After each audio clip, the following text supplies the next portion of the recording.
Hello, hello. All Oh, right. Hello. Welcome, everybody. We'll give people just a minute to come in. Hope you're having a really wonderful week so far. For those of you who don't know me, I'm Megan Stokel. I'm the marketing director here at FounderMade. I'm super excited to be hosting our Build Your Business Power Hour series this week and next. The series is designed to give you a chance to really deep dive into the winning strategies and get expert insights into things you can apply directly to your businesses to take them to the next level. So be sure to take full advantage of this session. We have the Zoom Q&A and chat function that you can use to ask our fabulous speaker, Eric, your burning questions today. And with that, I'm thrilled to introduce you to Eric Huberman. He's the author of The Hawke Method and CEO and founder of Hawke Media, which is the fastest growing marketing agency in the country. He'll be leading today's Power Hour and sharing his proven framework for marketing. So with that, Eric, I will pass it to you and let you take it away. thank you. Thank you for having me. And thank you for everyone for coming in. Yeah, and so I'll give you guys a little background and also give a few people time to join as I still see people coming on in. So basically backgrounds in e-commerce. I built and sold a couple subscription e-commerce companies. One in 2000, I built in 2010 and 11 and sold it. And the other one in 2012 to 13. And at that point, and they were both, one was a t-shirt subscription company. The other one was an activewear brand. Sold them, started advising and consulting for other big brands on how to drive revenue growth using marketing, and worked with big brands like Red Bull, Verizon, HP, as well as a lot of startups, and just found that the marketing landscape is really difficult. So I'd try to help these companies find agencies, find in-house teams, and over again, I'd find that, for lack of a better word, 99% of marketers out there are completely full of shit. And the few that are good tend to be really expensive, want long contracts, high minimums. And so just got frustrated with the ecosystem. And under the mission of accessibility to great marketing for everyone, I built a small little SWAT team, each with their own expertise. So like a Facebook marketer, email marketer, web designer, and went back to these companies and said, everything's a la carte, month to month, cheaper than hiring in-house. The idea is you can spin up what you need, when you need it, and we can ebb and flow and change our offering based on the company's needs. And so again, with the idea of being the best at what we do, but also being super easy and nimble and flexible to work with, we started building the team. And now we've been around almost 8 years. We have over 250 full-time people. We manage marketing for over 600 brands, and we've grown over 3,000 brands successfully. And the encouragement for this Power Hour and the invitation came from, we actually just pre-launched our book called The Hawke Method. So it's just at hawkemethod.com. And what I wanted to do today was talk about basically what's in the book, but our marketing framework we put around marketing that really helps any marketer or founder look at analyze their marketing strategy and figure out where the holes are, figure out what they might be doing wrong, where it's underperforming. And it's a constant readjustment with marketing. And so to dive in, we look at marketing in sort of three principles, three pillars: awareness, nurturing, and trust. And the first one, being awareness, is what most people think of as marketing. It's advertising, it's PR, it's word of mouth, it's all the things you do to drive new introductions to your brand, to introduce new potential customers to the fact that your brand exists.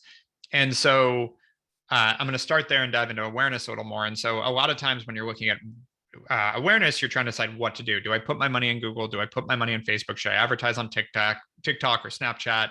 Or should I do TV ads or radio? Or should I do PR? And I hear all these challenges. And a lot of times people either end up throwing a bunch of money at different things, or they dive all into one. Like everybody goes heavy into Facebook and not touching anything else.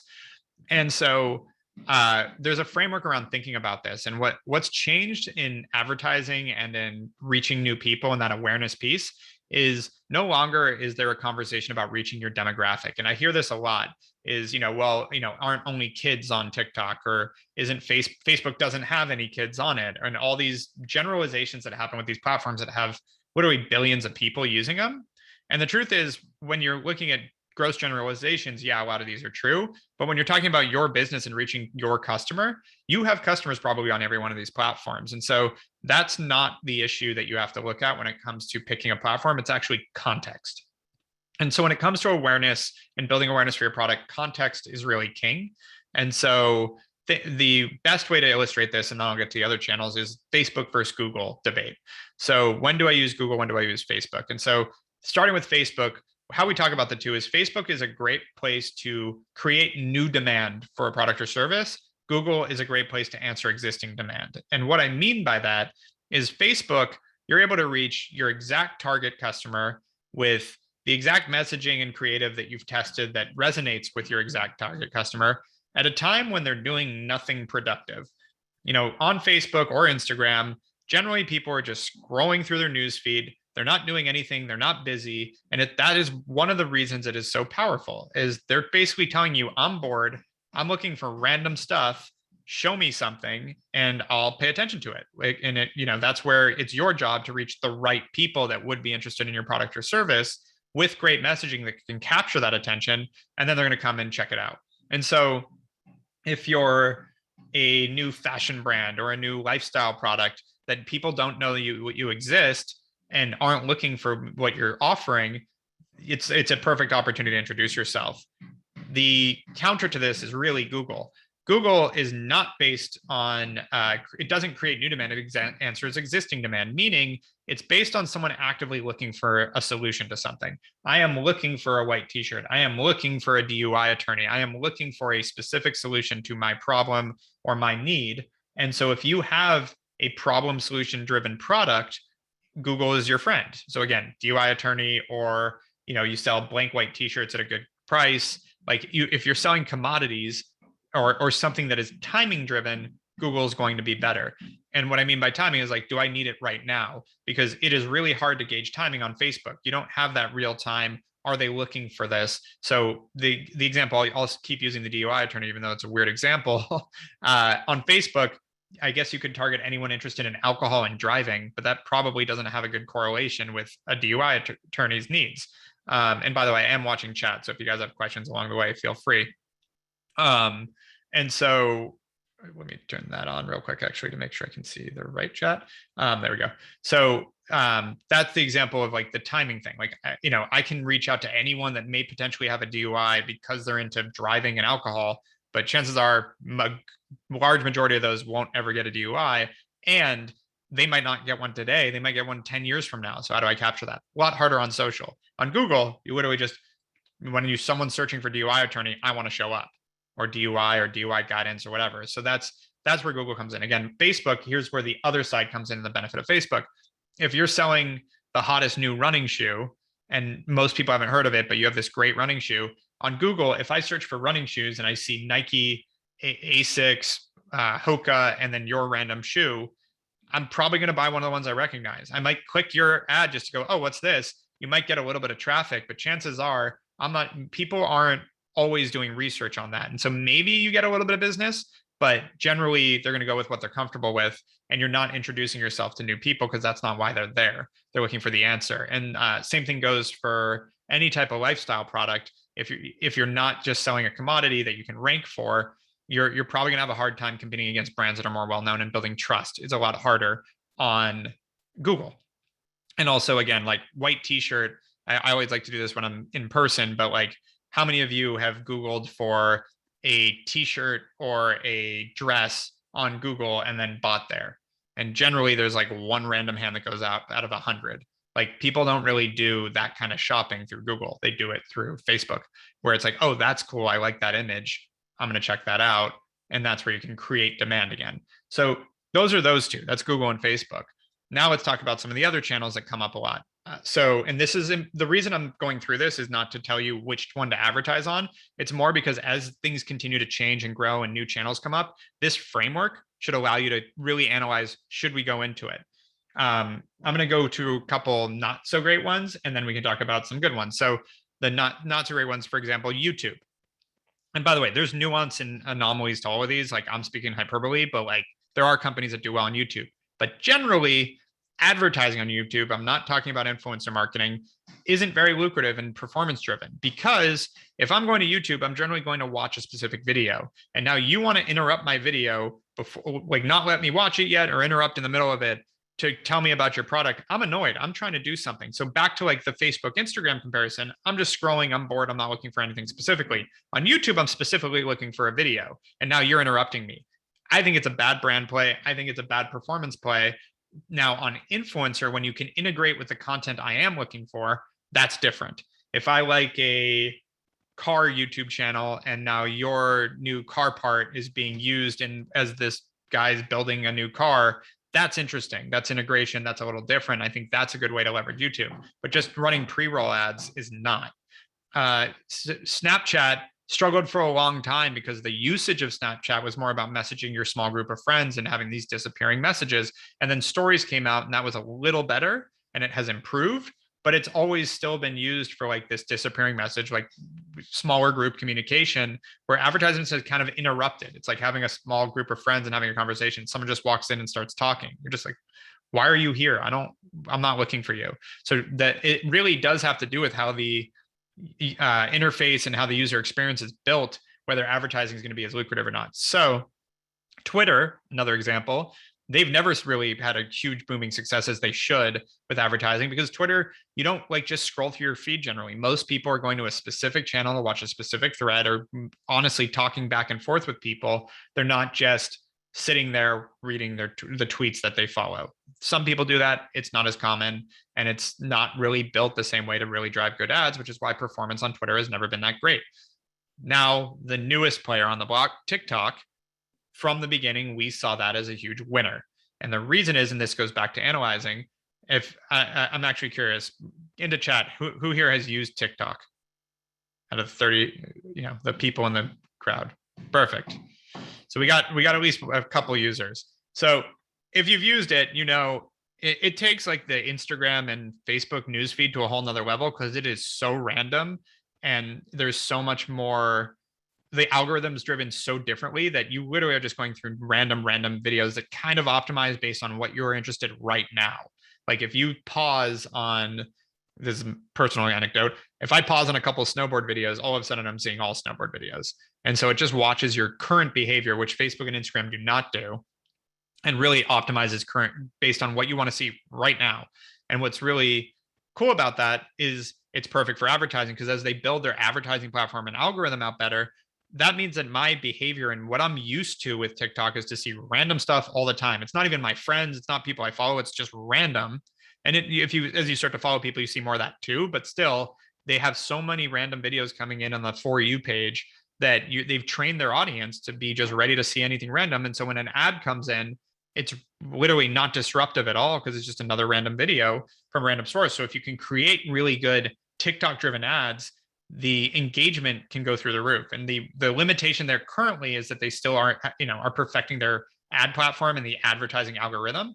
But over time, we believe very confidently that TikTok is going to be one of the better advertising platforms. And we were the first official agency partner to them intentionally. I reached out. Thankfully, one of my friends became the CMO there, and we were able to build a partnership with them because and not because of just the hype of publicity, but actually because we believe that is where we're going to finally be able to shift budgets from Facebook and Google, who have dominated for a decade. And this is important because one thing to think about as you're thinking about awareness, and then I'll be getting into the other two pillars, but as you're thinking about awareness, also thinking about it like a stock portfolio. You want to diversify.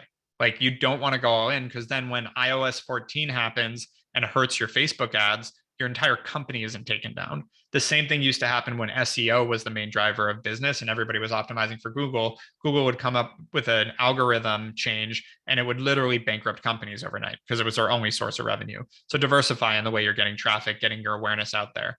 A couple more points. PR, okay awareness, better for trust, because we talk about it a lot, and I'll get into that on the trust category that I'm getting into. Word of mouth is still the biggest driver of awareness. And we'll get into content when I talk about nurturing, but I will say content is one of the best ways to drive word of mouth, great content. And again, I'll talk more about that. The way to think about these three pillars, awareness, nurturing, trust, is they all need to be constantly optimized. And you can be looking at awareness is really just top of the funnel. So if you see tons of traffic coming in and not converting, that brings us to nurturing. So all the things you do once someone is introduced to your brand to bring them along to actually purchase something, and then also to keep coming back and purchasing more, especially if you're online and or a brand, you need repeat customers. Having a one-time purchase puts you in a position like, frankly, the Casper has been in, where they have had trouble recently from word on the street because they sell a mattress once a decade. and their other products haven't done as well. So they haven't had a lot of ongoing revenue from these customers, and it's really expensive to acquire customers. So back to nurturing, there's a lot of tools you can use for this. The number one best tool still to this day, email marketing. And it's funny because I've seen headlines for the past decade about the death of email marketing. No one's using email anymore. Or millennials don't have emails. Gen Z doesn't have emails. People, and the more you get into like the journalism side of things, and like I write for Forbes and Inc. and Entrepreneur and all these publications, you realize it's just some person trying to make a bold statement because no one ever gets held accountable for those bold statements. The actual data says that for about a decade, email marketing was completely flat, meaning it didn't get worse, it didn't get better. It was about 25% of e-commerce revenue in a mature e-commerce company. If you were using it, and if between using it and not using it could increase your conversion rates about 3x in terms of over time, you could actually get about 3x the revenue out of your top of the funnel by doing good email nurturing. And I'll talk more to those strategies. And then when COVID hit, frankly, everyone started using email more. So we've actually seen a surge in email marketing performance the past year and a half because a lot of the more traditional ways of hitting people went away. And so email marketing is very powerful. Generally, what we see stats wise, when you're doing mass email marketing for your brand, we see about a 15% open rate on your emails. This is a global average, and about a 3% click-through rate. So those are kind of the numbers in the ballpark. And we're going to go back to that number. So that's why I'm articulating that when we talk about some of the other channels. And when you're thinking about email marketing, first thing you should do is what's called a welcome series. Someone comes to your site, you want to figure out basically a chain of emails that goes out that explains to them all the different value propositions you have. And when you're figuring out the timing of this is the most important part probably of this talk. You have to understand your purchase cycle, also known as a consideration period. So this is the number one most important thing that I see people miss with their business.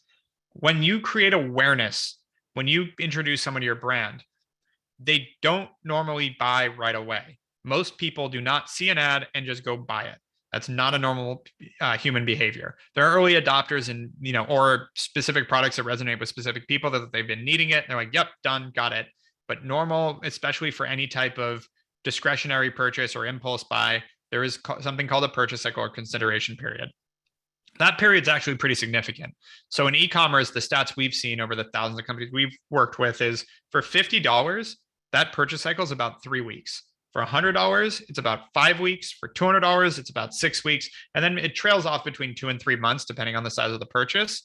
And after 3 months, any kind of impulse or buy is usually purchased unless it's really big. Like in a car is not an impulse buy as an example, but a really expensive piece of jewelry, et cetera, might be even longer than that. And so the reason you have to think about this is multiple things. One, when you're analyzing the performance of your advertising, this is like the number one most glazed over thing that people miss is they look at their ads. I spent 10 grand a day. How much did I make today? Well, the 10 grand you spent today, those people didn't buy. The vast majority of people that will come from that and actually be customers have not bought. If you're a $50 product, the half-life of that's going to be 3 weeks. So you won't know how that performed for 3 weeks. And so as you're optimizing your advertising, if you're not taking into consideration that purchase cycle, you're completely missing the point and you're going to end up cutting off your nose to spite your face. That's really critical. Like that is incredibly critical because one of the most common things I hear with clients coming in is they can't scale their ads. And what they mean by that is every time they try to ramp up their ad spend, they lose ROI, they lose ROAS, their returns go down. Well, there's a reason for that. And it's not actually true that their returns are going down a lot of the time. What happens is if I'm spending, just for hypothetical thought, and I know there's a lot of numbers, so bear with me, but if I spend $10,000 a day and we do that for months, so I get to maturity, let's say again, a 3-week purchase cycle. So we're already 3 weeks plus in. And so I'm spending 10 grand a day and I'm making 40 grand a day. So I'm making four times my ad spend. Good performance, that's going well. So we're getting 40 grand every day because we're spending 10 grand every day. And I go, wow, this is great returns. I want to ramp this up. And so now today I go from 10 to 50 grand a day. Again, that new 50 grand is going to take 3 weeks to perform. But now all of a sudden I'm looking at my numbers and I'm spending 50 grand a day and making 40. I'm losing money on my advertising in real time and current time because I'm not thinking about it right. And this is exactly what happened. So now I'm spending 50 grand and I'm still only making 40 grand. And I'm a week in, and I'm, whatever that is, $350,000 in the drain, and I'm not performing, and I panic and I turn it off. And so I go back to 10 grand a day. And then all of a sudden I get a spike like 2 weeks later, and it spikes up and I make like 100 grand for a couple of days. And then it comes back down to 40 grand. And I'm like, oh wow, I'm glad I didn't keep spending that because I got that spike anyways, and like that might, that ship has sailed. That's what we see happen a lot, and a huge mistake when it comes to ads is that short-term, short-sighted kind of approach to looking at the data. So really understand that purchase cycle. The other important part back to nurturing is during that purchase cycle or consideration period, you don't want to go dark. You want to be following up with emails, following up, and I'll get into SMS and content, reinforcing your value proposition. And you want to do it during that purchase cycle to both accelerate that purchase cycle, but also increase the conversion rate during that purchase cycle. And so continuing to follow up, continuing to be in touch with your customer is critical for that. Now that you know, like think, and again, this is all logic. I've introduced someone to my brand. The average person won't buy for 3 weeks. I can either just introduce myself to them and never talk to them again and hope in 3 weeks they come around and buy, or I can stay in touch with them, help them come along so that they end up buying. There's a lot of similarities between standard sales practices and marketing. Marketing's at scale, one to many, versus sales. A lot of times it's one to one. So that's the reason for nurturing. Getting back into the numbers. So again, email marketing, you have about a 15% average open rate, 3% click-through rate. I'm sure all of you see different numbers in this. I'm talking about global averages. And so when you get into, now SMS has become popular the past couple of years. And we actually decided a couple of years ago to really start investing in it. And we actually put our money into a company called Postscript, which has become Shopify's #1 SMS partner. So we're an investor behind them. We've been active, and I always like to disclose that. And the reason is because we saw it as the best tool. And so we're very heavy into this. The reason is, and we saw these stats early with, again, email marketing, 15% open rate, 3% click-through rate, SMS, 98% open rate, which is a given. When you get a text message, you open it. So 98% open rate shouldn't be surprising, but 30% click-through rate. 3 to 30. It is 10 times more effective to do SMS marketing than email marketing. That doesn't mean get rid of email marketing. That just means that complementing it with SMS, because it is a little harder to collect a phone number than an email address, but it's quickly catching up to being similar. It is so effective, and having strategies for both will reach different types of customers. We highly recommend SMS as another way to nurture throughout that purchase cycle. And again, and then follow up after they purchase to get them to buy more. Because at the end of the day, for any of your companies, the most important stat, cost to acquire a customer to lifetime value of a customer, not first purchase, but how much do they spend over the course of their lifetime as a customer?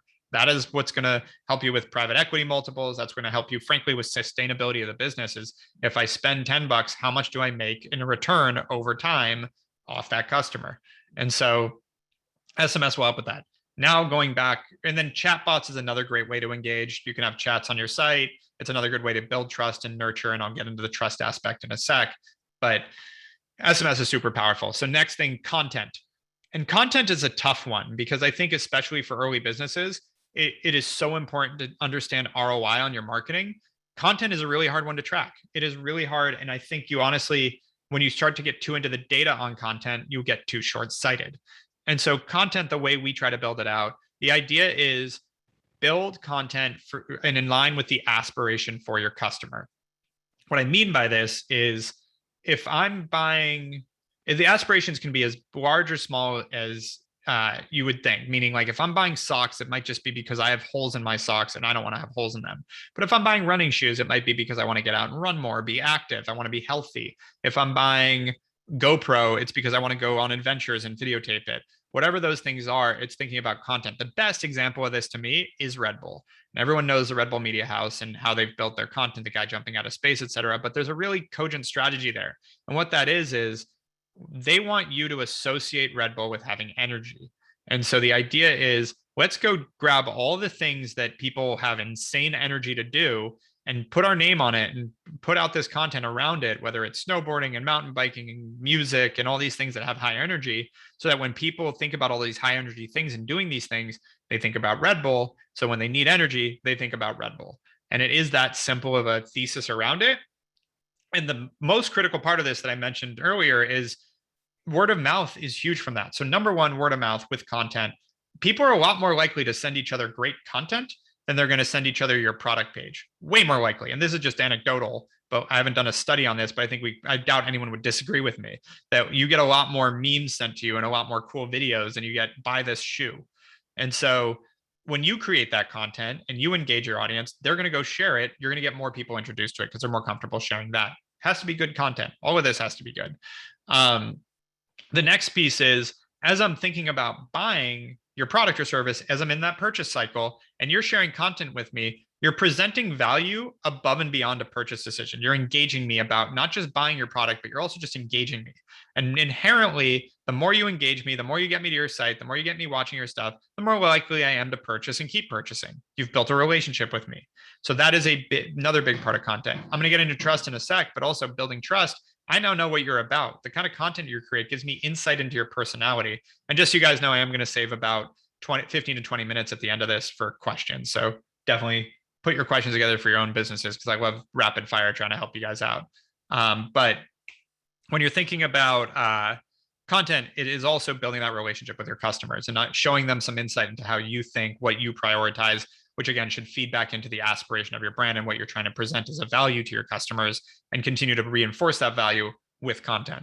So that's nurturing. And that's, again, a really important part. That's probably the most missed and critical part of marketing, is that piece. Like, yeah, you got this huge advertising campaign. Like, I will tell you, almost every brand that comes to us, the first thing they ask to do is start running Facebook ads. And we'll say, like, okay, but do you have a great website built? Do you have a good funnel built? Do you have an email funnel, et cetera? Like, no, we don't have an email list yet. It's like, cool. So all of those people that we're going to drive to your website are not going to be followed up with, are not going to be reinforced during your purchase cycle. And so you're going to lose a bunch of them. You're going to have this leaky hole that you're going to lose a bunch of money advertising because you think that that's where we should start. And it sucks because I understand impatience with a new business, but generally you're better off building that net first and then starting to create awareness. And so those are those two pieces. The last piece, trust, which is also synonymous with brand. So early on, when you're first starting a company, people need to trust you. In fact, Edelman did do a study on this. 75% of consumers won't purchase from a company they don't inherently trust. Obviously, that's subjective, what trust means. But what we found it to mean is, before you have consistency and a proven track record as a company, it's about third-party validation, which could be testimonials, PR, could be reviews, influencer marketing, celebrity endorsements, all these things that you're basically borrowing brand and trust from someone else, and they're lending it to you because they, whatever arrangement you have, but that helps a lot early on. That helps build that trust. And then over time, you start to build a brand. And brand has to do with what you're consistent with, good or bad. And it's super important to understand that. The example I give here is, there's a brand that is known for really fast food. So if you're in a rush and you need food fast and cost effectively, they'll get you, but it's incredibly unhealthy. So good, it's fast, it's quick. You can, if you're in a rush, that's a great option. You maybe even like the taste, it's consistent, but it's also known to be unhealthy. And I'm talking about McDonald's. Some blame it for our obesity epidemic or like 20 years ago. So you have something like McDonald's that, again, good or bad. Coca-Cola, same thing. Anywhere you go in the world, Coke is going to taste like a Coke. Maybe they change sugar for corn syrup everywhere else, but other than that, it's pretty consistent. But it's probably unhealthy as well. If I say the best e-commerce site for customer service is a little dated at this point, but Zappos, that's the brand they built, and they delivered on it. So that's why they were able to build that, and they talked about it and they reinforced it, and that became their brand. And so when you're talking about your brand, it's whatever you do consistently for your customers over time, good or bad. And so it's really important to remember that when you're building your business, because it is a really hard thing to change, good or bad. And so I'm trying to think, like Comcast and Cox, cable providers. I think everybody thinks they're the devil because they have the worst customer service in the world. They're awful, awful, awful, awful. And so they have a chink in their armor in terms of the ability for competitors to step in, because everybody has horrible experience with them, and they've built a brand around being horrible companies. Not that the product, meaning like actually watching TV, is any worse, but their service is so bad, they've just built that brand that they're known for it. And so really important when you're thinking about trust and brand, again, being consistent and being trustworthy, because the other part of this is inconsistency breaks that trust. So if you're a McDonald's fan, which I don't know how many there are anymore, but if you're a McDonald's fan and you're traveling around and everywhere you go, the burgers taste differently, you lose trust, you stop probably going. where Starbucks has crushed it and McDonald's, but Starbucks has crushed it is anywhere in the world you go to Starbucks, you get that same coffee. So if you're traveling and you're just like, I just want something that feels like home, and I'm a Starbucks fan, that's a lot of where those consistencies and why those chains do so well, is that consistency. Very hard to do, but it's very important when building trust. And so going back to the kind of general idea here, I realized I spoke a little fast, so I'm going to blitz through this a little bit. But you, again, awareness, nurturing, and trust. So when you're thinking about your marketing strategy, and hopefully that you guys have an understanding for what those three pillars mean. Now, when you're looking at your marketing, you can look at, is the problem that we're not getting enough new people in the funnel? Is it the right people? Are we overspending on where we're getting people? Are we going to the right channels? Like, we've given you that framework. So you have to look at that and constantly be assessing it. Then you can look at that, go, where do our conversion rates compare to businesses like ours? And this is another important part. I always hear like, global averages for conversion rates, but they're very in line with average order value, similar to purchase cycle. So having a $500 product and comparing yourself to a $50 product in terms of conversion rate is crazy. You're probably going to have 10% the conversion rate. And it's important to understand that. So when you're looking at these things, understanding where your industry and where your price point sits, and then assessing, and we're actually, funny enough, in the process of building a benchmarking tool. We have it internally, but we're going to be putting it out to the public so that we can help you with this benchmarking. But always feel free. I'll put my email up. It's actually just easy. It's just e@hawkemedia.com at the top there, e@hawkemedia.com, but I'll put it in as well. But point is, I'm always happy to give you guys round numbers of like where you should sit. And the idea is then you can start to figure out what you're doing wrong. Am I not getting enough traffic? Like, if your conversion rates are really solid and people are converting like crazy, then it's probably just top of the funnel. You need to fill the funnel more. Like, if you have great conversion rates, I see this all the time, by the way. This is a very common thing I see where it's like, well, we have a $50 product and a 5% conversion rate, which would be good. But we just aren't doing enough business. It's like, well, yeah, go spend a ton of money on advertising. Like, at that conversion rate with that price point, as long as you have decent product margins, you should be able to open the floodgates and spend a ton of money as long as it scales that way, which that's where you have to be careful too, is if you're not doing a lot and you have a high conversion rate, it could be because everyone's coming through word of mouth, and that's going to have a higher conversion rate. So as you ramp up, do it carefully. But these are important things to know, is like, look at that, look at your funnel. Is it performing well? If it is, then your problem may be awareness. If you're driving in a ton of traffic and the conversion rate's bad, your problem may be nurturing or trust. And that's where like the start of the checklist comes in. Like, where do I need to put my focus right now for this week, let's say, because it's always a moving target. Okay, so like, again, we're driving great top of the funnel, we're getting tons of traffic, but it's not converting. Now let's dive in. Okay, so it might be nurturing, or it might be where the traffic's coming from. And it's going through these checklists of like, okay, so what would actually be driving the problem here? And you go down the list and check off, are we doing this right? Are we doing that right? And then over time, you start to optimize all these things. So you build out your email marketing funnel and you build out your SMS funnel. And honestly, and I just had this conversation yesterday with a company we're working with. They were asking, with limited budget. And when I say limited, they did have enough to do everything, but do they do everything lightly, or should they just dive in deep on like Facebook? I believe generally start with everything lightly and then see, like, if you can get everything to perform, again, it goes back to that portfolio strategy, but over time you invest heavier into the things that work better, but you still want to be firing on all cylinders. So you want SMS, you want email, you want Facebook, you want Google, you want all these things. The amount you invest into them vary, but you do want to cover all these bases. And so over time, you continue to optimize each of those channels, make them better, more robust. Let's say you're using Klaviyo, because I don't know what the percentage is, but a vast majority of Shopify people are. Over time, that Klaviyo account, you should have more and more automated workflows. And this is actually a really important point that I did skip over a little bit, is with email, it should all be automated based on behavior.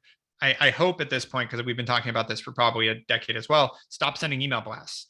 Don't be blasting your entire audience all the time, because there are enough tools out there, even with Klaviyo or all the other tools, to be able to individualize it. So it's based on their behavior, meaning I came into your funnel, I haven't bought anything yet. Keep following up with me with reasons I should buy and why you guys are great. Once I buy, congratulate me on my purchase. A few weeks later, tell me that I probably would love this other product if I love the first product I buy. Like, really speak to me directly. But you do that all through automation, so that over time, everybody's getting those different sort of decision trees that happen with email. And it's funny, I just saw that microphone, but little ADD if you can't tell.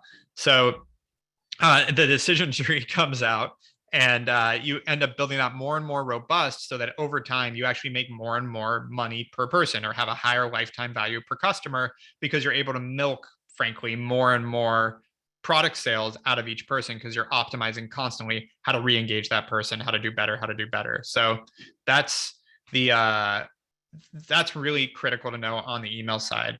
And then same thing with SMS, you're constantly optimizing. Same thing with ads. And then things happen, for example, right now, like iOS 14 that really hurt Facebook ads. And it really did hurt it. We have global numbers that can tell us exactly how it's performing. And funny enough, CPCs haven't gone up. It's really conversion rates because you cannot target as directly on Facebook as you used to be able to. So you're still driving in similar cost per click, but not all those people are as core to your audience as they should be. And that's been where the most pain has happened with Facebook. And so you may start to want to diversify and actually look at other channels like TikTok, like podcast advertising, like radio and TV. These are all things that open up. And by the way, it may swing back. Maybe Facebook fixes what's going on, or it may go the other way. And Facebook, because of everything else happening, may go under. Like these things change. And so again, goes back to the framework, goes back to constantly analyzing this, goes back to constantly optimizing, and it is a moving target. But if you stick to that and you do it, the last piece I will say with this is marketing is a competitive landscape. It's all about who can spend the most money because they have the highest returns. Every digital platform is on a bidding system. Whoever will spend the most on those bids wins. And when you're performance driven versus just straight awareness driven, it's a hard to compete. And why I say that is with COVID, a few quick stats. When COVID started, most major brands pulled out of marketing. Also, the average amount or the amount of purchases done online versus in store went from 13 to 30% in Q2 of last year. The market over doubled. Consumer spending did not decline on those categories. It declined on travel and leisure. It did not decline on consumer products. And so consumer spending didn't decline. The market share went over doubled online. All major brands pulled out of advertising. So what we saw is double the market or more, as well as 30% lower cost in advertising, because when you don't have P&G or Unilever or J&J spending money on Facebook, their job is to spend money so that when you walk down the aisle, you pick their product over someone else's. That's been what they've focused on for the past very long time. They want their product to stand out. And what that means is they're not looking at a CAC. They're not saying, meaning a cost to acquire a customer. They're not looking at how much does each customer cost. They're just blanketing their entire audience, hoping that in spending a certain budget and trying to allocate it in what they think is the most strategic way, but they're not engaging necessarily like the ROAS. And I'm saying this because I know a lot of the people here are small and medium businesses. You guys are looking for performance, looking for that return. So you're competing with that. And when they get out of the way, it gets really profitable. When they're there, it's harder. And so what's important is that's why it's important to do all of these things, is because you are competing with people that have a perfect funnel, that have been doing this for a decade. You have the Dollar Shave Club of the world or Honest Company, et cetera, that, had hundreds of millions of dollars to spend on optimizing these funnels and having robust email trees and robust SMS trees and why that's important, again, going back to purchase cycle consideration period. If you don't have those, you're not going to convert as high, which means your return on your ad spend is going to be lower and is going to get to the point of not profitable. And those companies will spend more and more money because they can make more and more money off the customers. And the last piece that I haven't mentioned, and then I'll get into questions, merchandising. Doesn't come up in marketing enough, but you have to constantly be creating new products and new services to sell to your customer. Because if you don't, your competitors are, and they're able to spend more and more money acquiring customers, which you're competing with what they'll spend versus you. You're buying the eyeballs. If they'll spend, $5 a click and you can only spend $2, they're going to win. They're going to get more traffic and they're going to beat you. Because let's say they make, let's say their lifetime value is $500 and their conversion rate's 10%. So they're going to spend $50 a customer at a $5 click, and they're going to make 500. They'll do that all day. If you only make 200, even with the same conversion rates and everything, you're going to struggle. Not even at that note, you won't necessarily struggle. You'll be okay. But let's say you make $50. So now you're still going to spend the same amount of money per click, $5. You're going to convert at the same rate, $50, but you're spending $50 to get a $50 customer. You have to find ways to build that lifetime value. All these marketing channels help with that. Merchandising and critical. And I will say one last thing, which is all of this doesn't matter if you don't have a good product or service. So as product owners, that's what matters. People have to love your product or service, because at the end of the day, the number one driver for business will always be, I believe, word of mouth. And word of mouth happens when people buy your product or service and you deliver on your promise and they love it. And so when we talk about all these marketing channels, it's really going after the early adopters that don't need someone else to tell them, because the vast majority of people buy things when their friends and people around them talk about them. With that, thank you. We're exactly at 10:40. And I saw one question come in, so I will open it up. And I know I speak fast, so I half apologize, but also like to get through it. All right. Oh, we got a few questions. So advice for a small bootstrap company currently earning under 5K in revenue. So this is personal belief, so take it with a grain of salt, but I believe that until you're at a point that you can spend about $10,000 a month in marketing, you still want to be doing scrappy things yourself. That could be, and one thing I didn't cover here is partnerships. And by the way, I'll put a link to the book too, but there's a 200-page book around some of what I talked about, but a lot more detail on like every channel. We're coming out on February 15th. But the partnerships is something that I think is really powerful, which is finding companies that have your same audience that you can collaborate with to send each other business. So even if you're at 5K in revenue, I don't know what your product is, but let's assume you have at least a few customers. Are there other companies that you can introduce those customers to, and vice versa, that you can start to build together? And really be scrappy about getting it to that point where 5K in revenue, I don't know what money you're pulling out of that, but you really want to get to a point where you can comfortably spend 10 grand a month over time on marketing before you hire anyone. As a founder, I would consider like continuing to be the one that drives that revenue. Until then, don't spend on Facebook, don't hire anyone, don't start investing cash, because right now your commodity is time, not money. You're too thin on money to be spending it on just some marketing channels. And you also need to be sustainable about it, because it takes time for that to perform. Again, purchase cycle. You have to wait for that purchase cycle to deliver before you can optimize. So another quick anecdote on that is, let's say, again, you have a 3-week purchase cycle. If I run a bunch of ads today, I won't know which ones are good or bad for 3 weeks. Then once that 3 weeks passes, then I can optimize them. And then I have to wait another 3 weeks to see how those performed. So it takes time. Also, that's why a lot of times advertising takes a couple months to really get up and running, because you don't even know how it's performed for a few weeks. And then you can turn off the bad ones, start the good ones. So I think I did that. Next question is, for email marketing, can you break down the different types of automation that are needed beyond the welcome automation, including the welcome automation? How many emails should be in each? What are some key messages that we should create for a CPG cosmetic product to nurture visitors? Yeah. So the welcome series, I generally like to do 4 emails. And again, it's about and I know you asked about others too, but welcome series, 4 emails spread out over the course of your purchase cycle, and decelerating in frequency. So first one right away, second one after like 2 days, third one after, let's say if you have like again, you could be 5 emails. Let's say you have a 3-week purchase cycle. So it could be like 2 days, first one's right away, then 2 days, then another 5 days, then another week, and then another 10 days. So like you still want to stay in touch, but you don't want to overdo it. And again, the first email should just be, thanks for signing up. This is why we're great. The second email should be like, here are top sellers. Third email can be, here's what everyone's saying about us, and links to your press or influencers to show validation. Fourth email could be, trying to think of another good example. It could just be actually some good content around your brand. Like it's just reinforcing and staying in touch. And then you want an abandoned cart series as well, would be probably the second priority. So when someone leaves something in their cart, follow up. You'd be surprised how many people add stuff to cart and just forget, and there's actually a stat about how many people actually shop on Facebook while sitting on the toilet and then like leave. It's like a high percentage of people do their shopping sitting there, and then when they're done, they forget stuff. Sorry if that's inappropriate, but it's just a fact. So no, again, it's a good note to understand. Like just imagine that that's all your customers. They might forget, which is where, again, following up with all these emails comes in.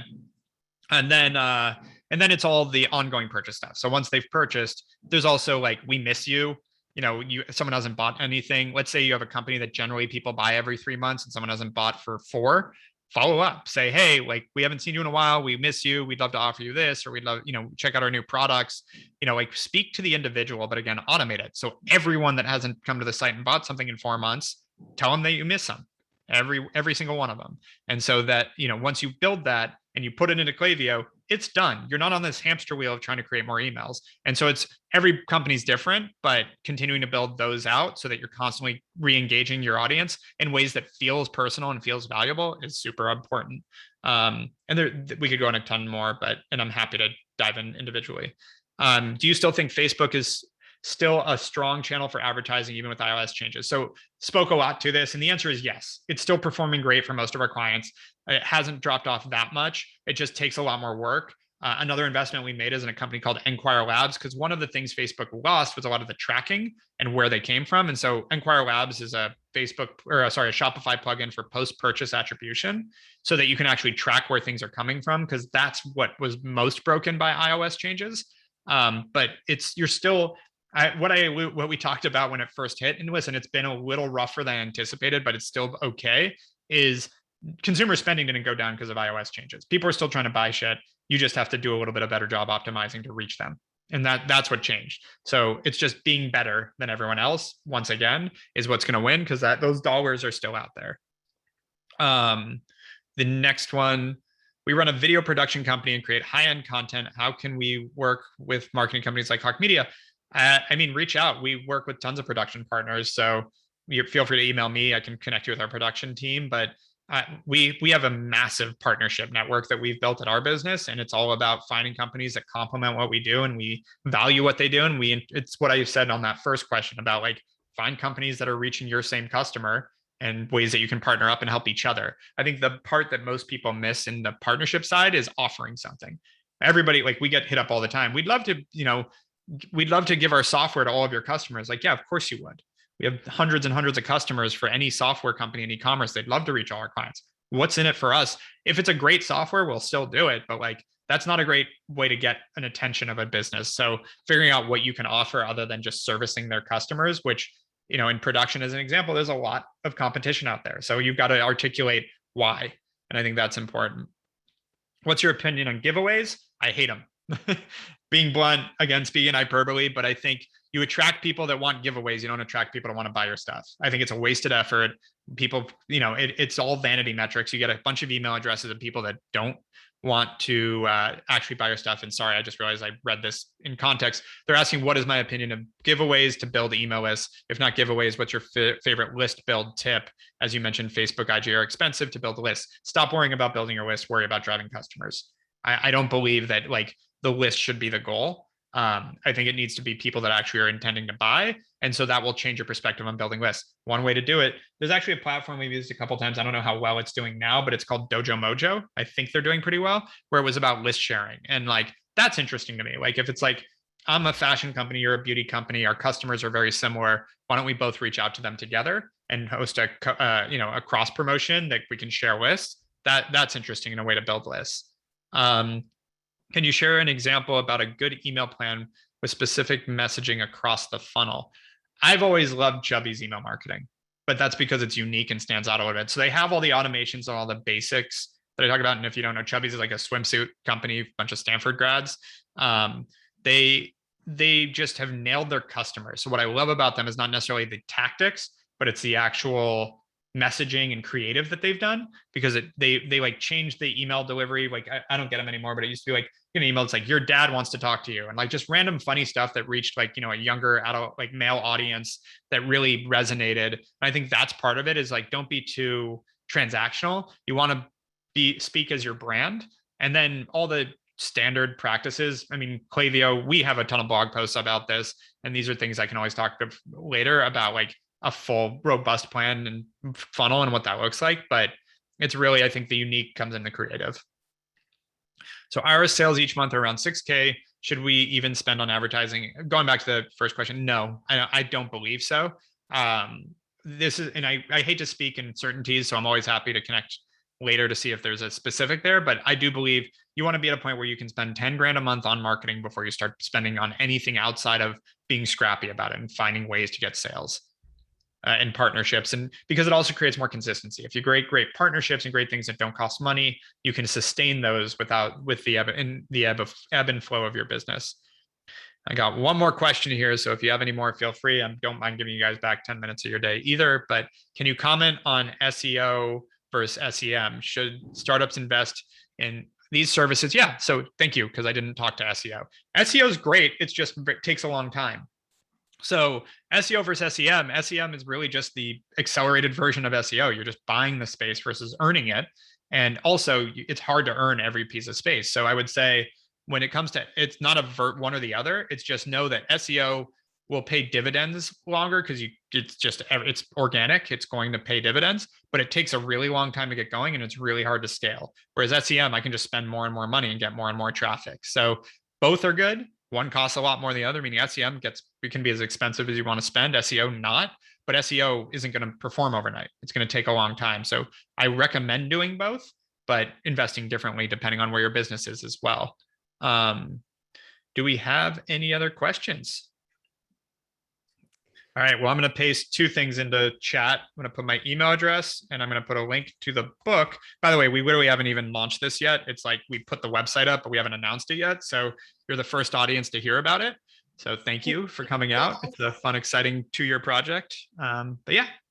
And Eric will also, an audience will also be sharing a link with more information about the book in our follow-up email to everybody who attended today, along with a link to this recording. So you guys can rewatch it, take notes. Eric, thank you so much. You are a wealth of knowledge. And I actually there's a few questions that came in upon registration. So I'm just going to rapid fire them to you real quick. So number one, which I think is a very interesting question, do you have any experience with growth in high risk businesses that are blocked from Google and Facebook ads, sexual wellness, CBD, cannabis? We have a whole cannabis and CBD arm. It's even more of a moving target than every other brand, just because things will work and then not, and different regulations change. But it's one of those things. How I think about this in any business is, it's a competitive landscape versus a single race. Meaning, like when COVID hit, you would think panic would strike. Like that's what I think. Even myself, like everybody panics. Like, what's this going to do to my business? But what you realize is when there's a challenge or a barrier in business, and if you can be the one to overcome it, that also creates a moat for your business. So when it comes to marketing for CBD, cannabis, all these vice things and the ban things, there are things that work. Affiliate marketing can actually work. There's a lot of partnership stuff that can work. There's different ad networks that do take it. We have partnerships like Green Entrepreneur and High Times and things like that. And there's also a lot of channels that do allow you to advertise cannabis and CBD as that category, because we do a ton in that category. We've worked with hundreds of brands in that space. And what we found is there are ways to do it. And because there are so many brands that can't figure it out, when you do really well. And so it's a more of an upfront challenge, but once you get through it, then you get some big successes. We actually market for what's it called? MedMen now, as an example. Great. So they have an amazing brand. Yeah, no, we did not do that. I won't take credit. They did a great job, but we're now doing a bunch of advertising for them. So a good example, we are advertising for MedMen. So there are ways to do it. Awesome. That is great. And along the lines of, social marketing and advertising, what was your biggest takeaway from the Instagram and Facebook shutdown last week or whenever that was, 2 weeks ago? Yeah, I think it's just another, I think I'm going to speak in a bunch of different ways. I think the privacy stuff is overdone. I think people are very aware of the privacy issues with Facebook and the data issues, but I don't think most people care. I think it's become a political thing and a extreme, vocal minority kind of thing. I think most people here, I'm sure, are still on Facebook or Instagram and are very aware of the data stuff. So, but that combined with the iOS changes, combined with it falling apart and shutting down, is forcing people to start to look for alternatives, which again, me from like a portfolio strategy, I've always wanted that, because about half of the advertising dollars we spend, and we will spend about 250 million in advertising this year, about half of that is on Facebook. And that's not comfortable, not for us, not for our clients. I don't like that. So I like that it's starting to force alternatives by every chink in the armor that they have, but I don't think Facebook's going anywhere fully, but I do think they're going to see a slight decline. Great. Let's see. We have a couple more questions. So, what's like one of the biggest mistakes that you see brands making? It's back to what I said. It's ignoring the purchase cycle. It's not remembering that it takes time for these things to happen. And my business partner's favorite line: 9 women can't make a baby in a month. So time, sometimes you can't avoid time. Some things just take time, including performance of marketing. Gotcha. And we have one more question that came in through the Q&A. Can you comment on influencer marketing and whether there are platforms that can help streamline it?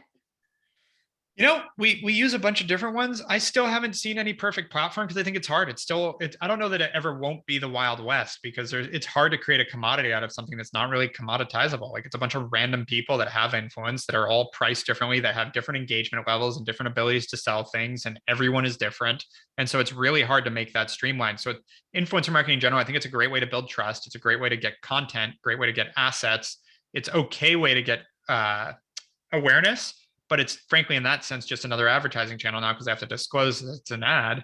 And so it's really hard to scale. So I think it is worthwhile investing a piece of your budget into influencer. And I think in certain cases it's really powerful, but it's a really hard thing to be consistent and scale and build a sustainable business off of. And a lot of our marketing methodology is around scalable, repeatable marketing that actually you can scale and build predictability around your business off versus these sugar rushes, as I've heard it called, where it's just like a quick spike and then what do you do? Yeah, definitely. Oh, and I love this question that came in through registration also. What are your thoughts around giving a percentage of money to like charitable causes in your, like using that as marketing strategy, positioning yourself as, socially responsible? Thank you for the question. I think it is a great thing to do. I don't think it does anything for your sales or marketing. I think it is, everybody expects it now. So, not doing it, you might be okay. But I think when you do it, it's not going to drive a whole bunch of sales. Even Blake from Tom's Shoes says that his company wasn't successful because of the 1-for-1. It was successful because people loved their shoes and how they fit with skinny jeans, which were popular at the time. So like, even though that's been praised as like, that's why, and it did get some good press around it. Also, it's been done now, so it's nothing new. You're not going to be unique, or it's not going to stand out at all. But I also think giving back to the world is a good thing to do. So it's a good thing to do as a business if you can afford to do it.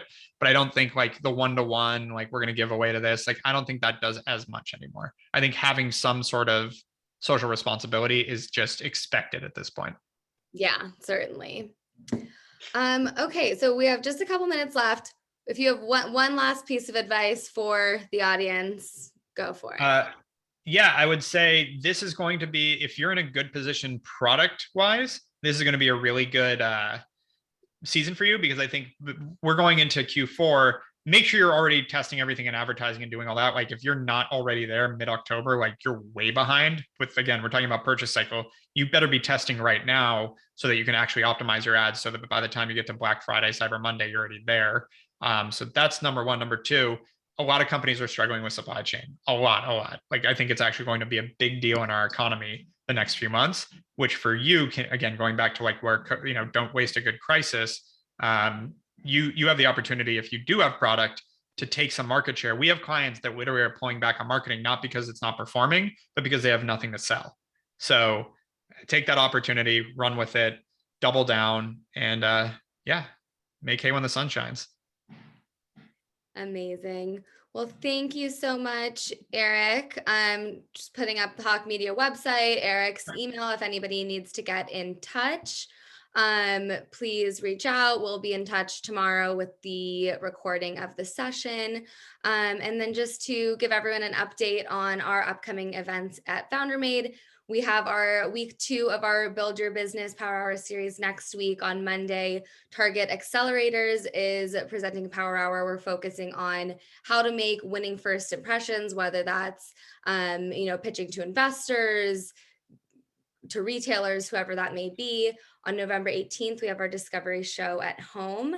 And then our final virtual summit of the year will be on December 9th. We'll be talking about all of the amazing D2C innovations and ways to scale your business going into 2022. So thank you, everyone. Thank you, Eric. Enjoy the rest of your Thursday, and we'll see you soon. Sounds good. Thank you, everyone.